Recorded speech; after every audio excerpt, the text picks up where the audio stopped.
Support for the Capital Connection comes from New York State United Teachers, working to support students, educators, and public schools as the center of their communities through the Public Schools Unite Us initiative, and United University Professions, representing 37,000 academic and professional employees at SUNY campuses and teaching hospitals across New York State. Frederick E. Cole, President, uupinfo.org.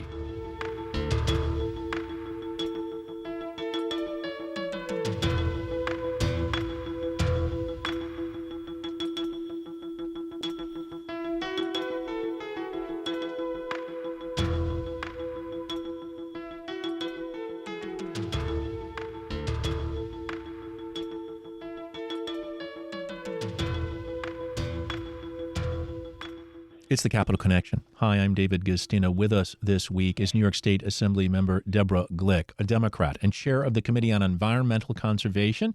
She represents New York's 66th Assembly District in New York City. Welcome back to the Capital Connection, Assemblymember Deborah Glick. Hi, David. It's very good to be with you again. Yeah, and despite the fact that, the budget was passed, there's still budget negotiations going on. Many New Yorkers may not realize that if they're not paying attention. And one of the big things on the list here is the environmental legislation. You've been right in the thick of this, and we see that this week the New York State Senate and the Assembly acted on some anti-climate change and environmental bills. The two houses voted on different measures, however, and lawmakers could not predict if any of the legislation will become law in 2024.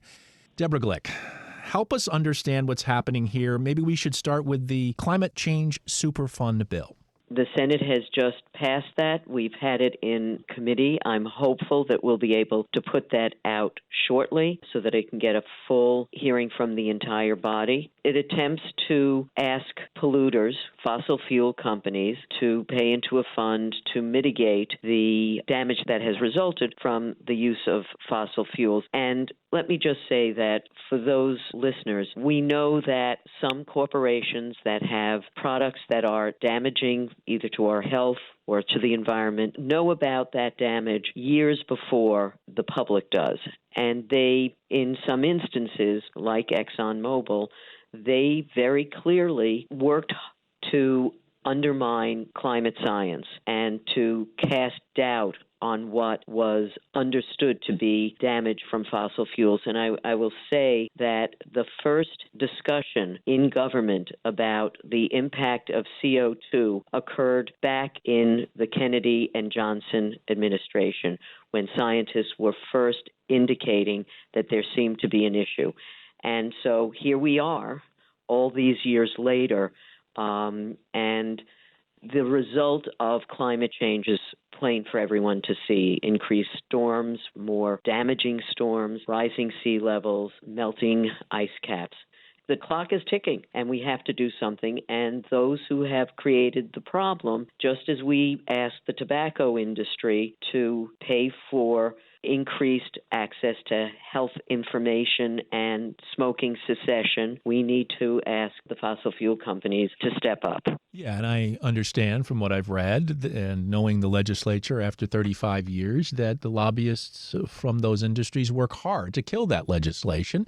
The issue for me is, and I think it will be throughout our entire discussion about what gets in the budget and what doesn't get in the budget, with Democratic supermajorities and Democrats more likely to support climate change legislation, why should any of these bills fail? Well, the budget is passed. These are the end of session focus on bills. Now, there will be some who will say that, that particular bill is related to a budget item, and therefore the budget is already done and we can't deal with it.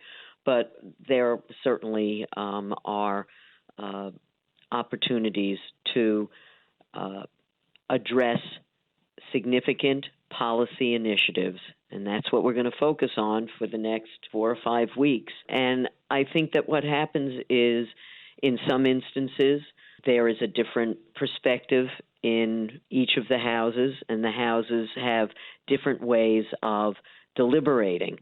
The Senate has many fewer members in the majority, and their rules for getting things out of committee in terms of things bypassing committees is different than the Assembly. And we have over 100, they have like 42 people. And so everybody has to have their say. Certainly, it's always been a personal frustration that we want everybody to have their input, but sometimes we talk ourselves into a corner. So I'm an optimist. I will say that we passed legislation regulating neonicotinoids last year. On some level, I was not confident that that bill would actually pass. But the legislation not only passed, but also we had some discussions with the governor. So it's not just the legislature. The governor weighs in. The governor's people send a signal that certain legislation is not ready for their signature, for the signature of the governor. So we have to sometimes negotiate in advance of finalizing a bill that we can pass. Do you feel the negotiations are always in good faith? Well, it's a delicate time of the year to try to suggest that that isn't always the case. Right. But obviously, I think what happens is that sometimes lobbyists make a case, and the lobbyists may not be operating in good faith. They want to stop something. So from their point of view, their arguments may not be, in my humble opinion, accurate. And then you have to push back against misinformation, and then you have to convince others that the information that they're receiving is inaccurate and provide them with not just your perspective, but with the detailed analysis that demonstrates that that information is wrong. And that's part of the legislative process, push and pull and the tug from one side to the other. But I'm an optimist, and I think that we have gotten great things done in the last year, and I think that the budget around the environment, the governor had eliminated half of the Clean Water Infrastructure Act dollars, and we restored the full $500 million.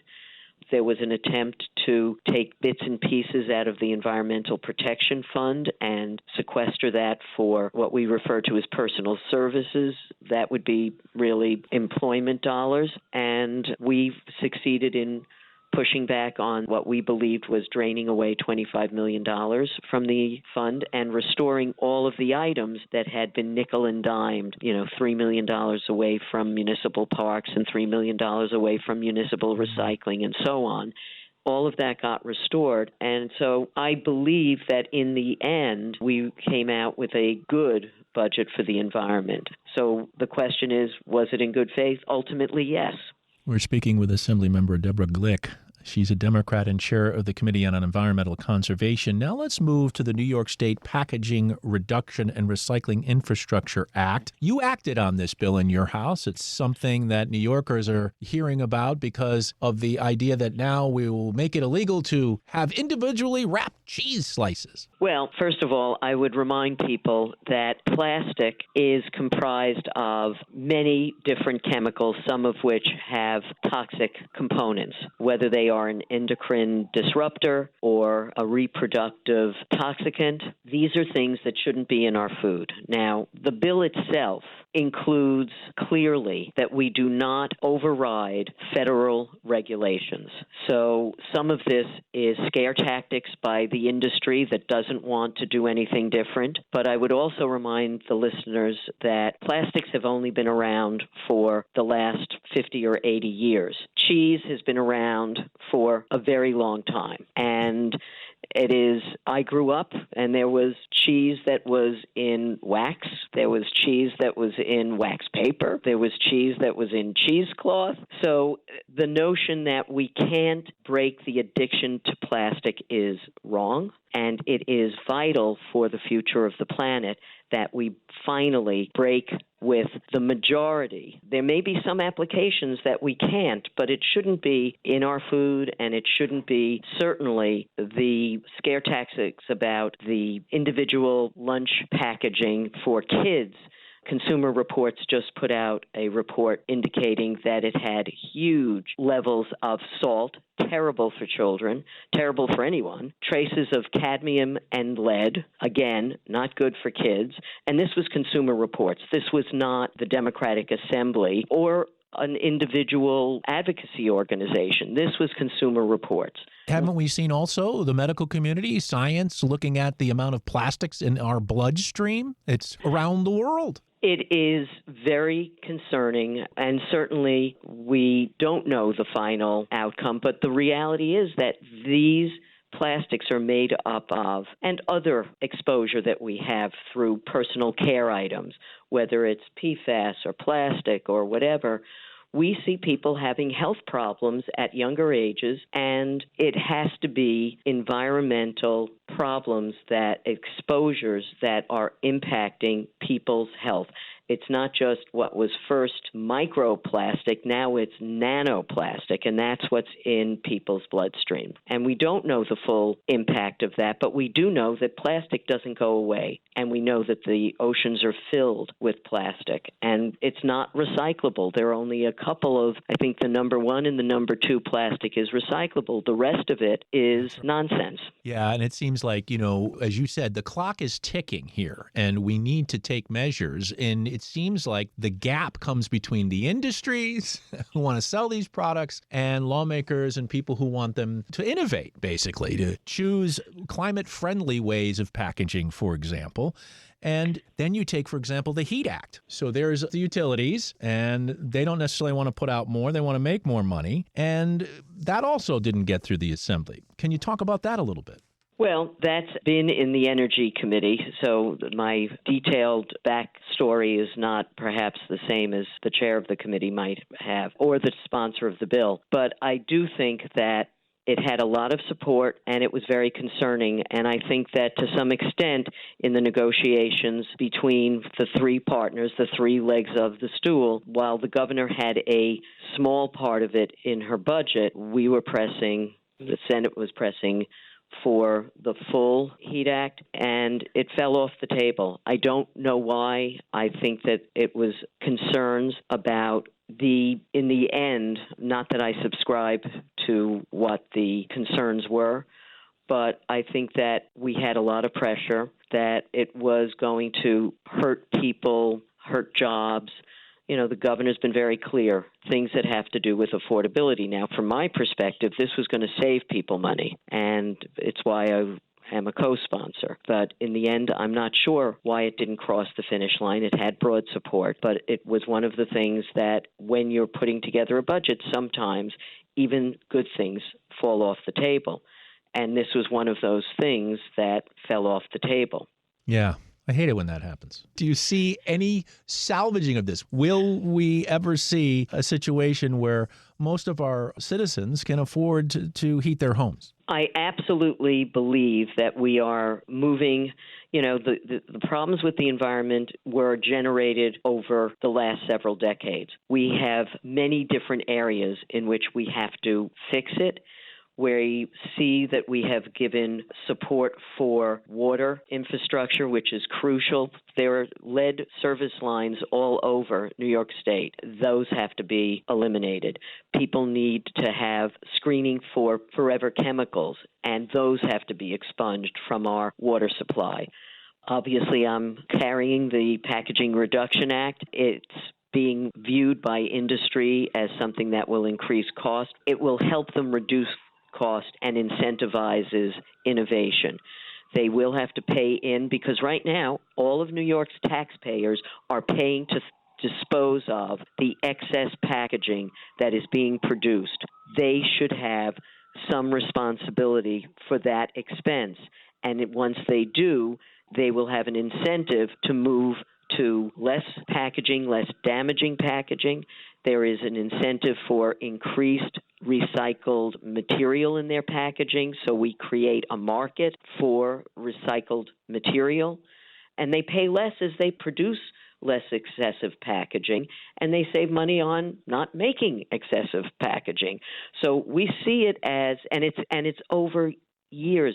They reduce packaging. It takes over a decade for them to reduce their packaging by 50%.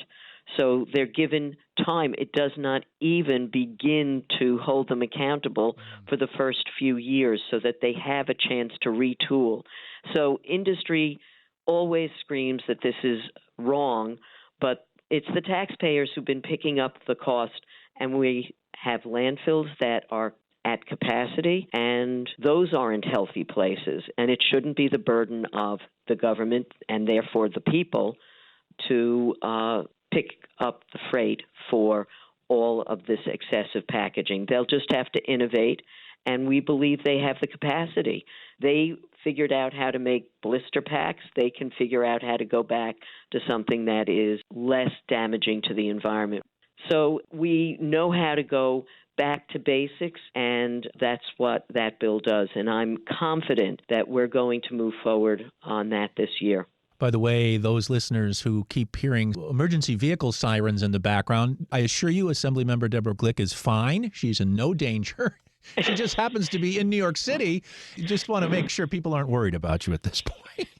No, I apologize. We are on a main area in Union Square, and so we face two major thoroughfares, 14th Street and Broadway, and it just is the way it is. It's the way it is. Let's turn to probably one of the most crucial issues the United States is facing, which is a housing crunch. And there was a housing deal in this budget. The issue here is that it's primarily for New York City and that upstate areas will have to opt in. Well, I think some communities will opt in. We didn't get into this situation overnight. We had years of real estate speculation that drove up the cost of land, the cost of housing. And there is a debate in New York City, how did we get here? We have to build, build, build. Well, we have been building, but we've only been building luxury. And I will say that every discussion with developers on different projects, when you say, well, can we get some affordability in this? They always say, the economics doesn't work. It doesn't matter if you give them an opportunity for a 10-story building or a 40-story building. It just seems like they can never make the economics work, even when it is city-owned land. So it is very discouraging. But we have done a number of things to create tax incentives for conversions from office space and hotel space to permanently affordable. 25% of those units that get a tax incentive will have to be at 80% of the AMI is the average median income. And then of that 25%, 5% would have to be at 60% of the average median income, so that you're reaching down to a truly affordable rate. Some would say that it has to go lower than that. We have added a lot of protections for tenants.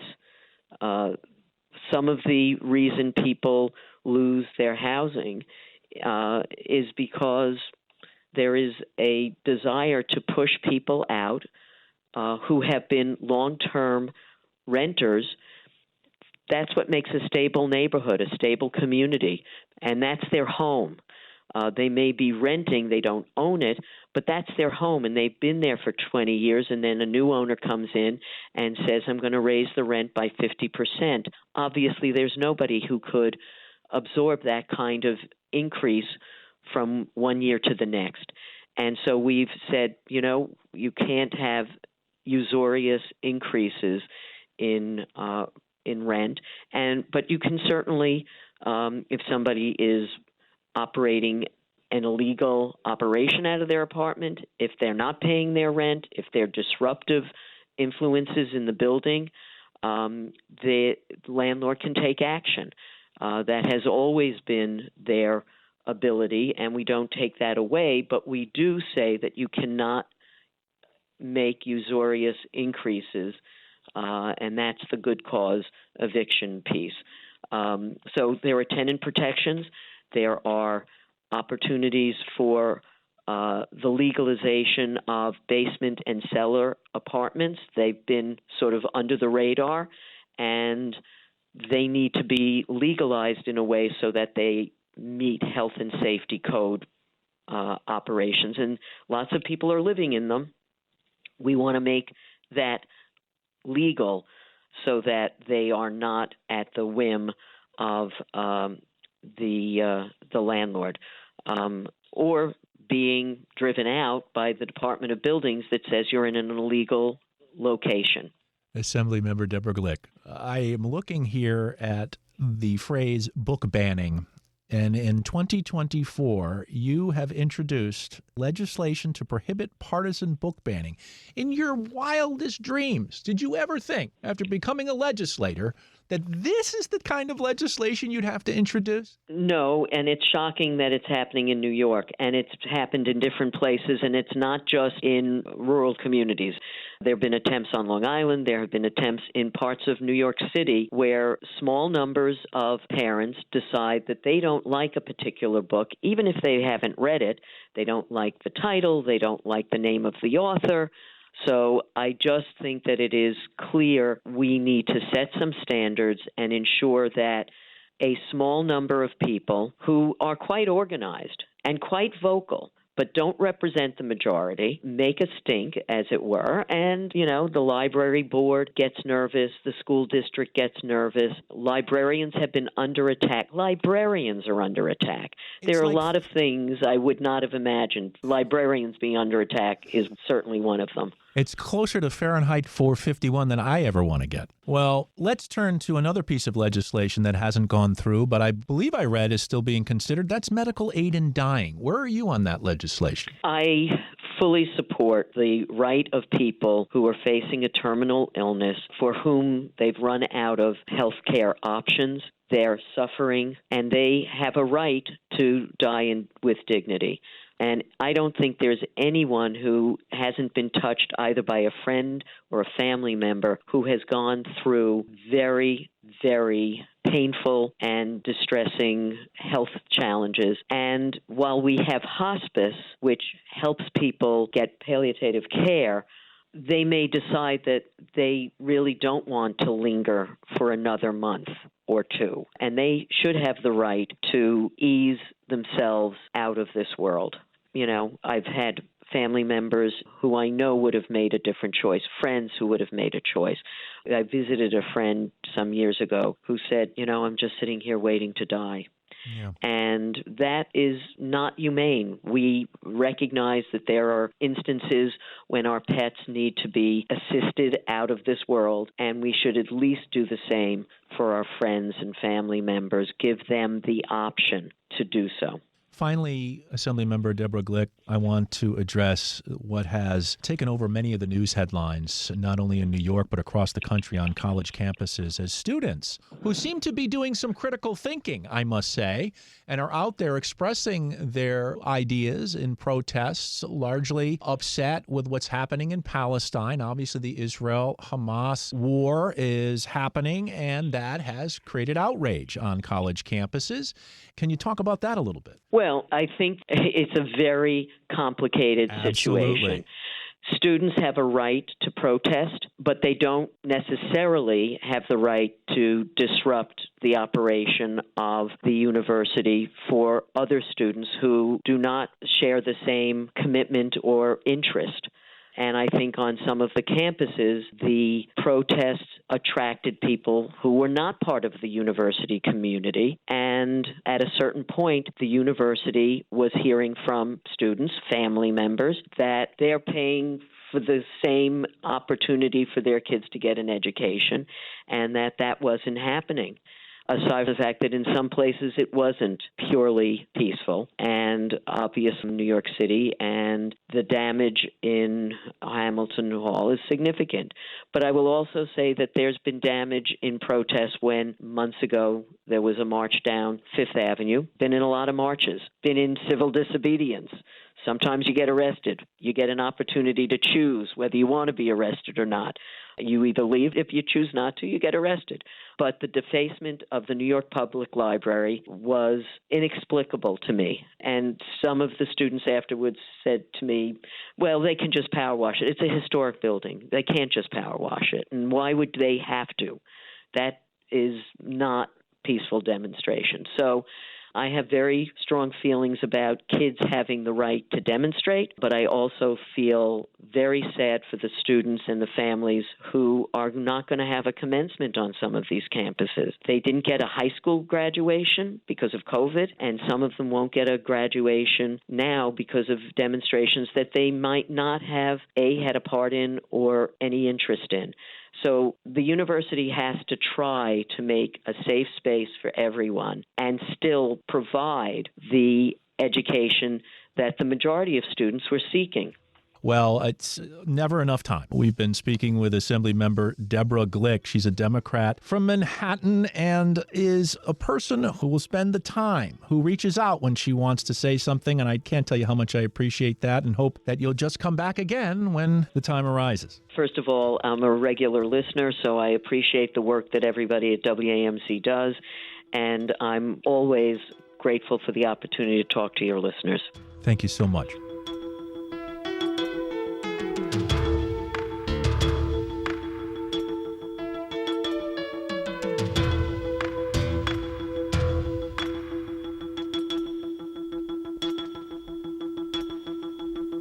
The Capital Connection is a production of WAMC Northeast Public Radio. You can listen to The Capital Connection anytime at WAMCpodcast.org or anywhere you get your podcast. And join us again next week at this same time for another political conversation. For The Capital Connection, I'm David Gustina.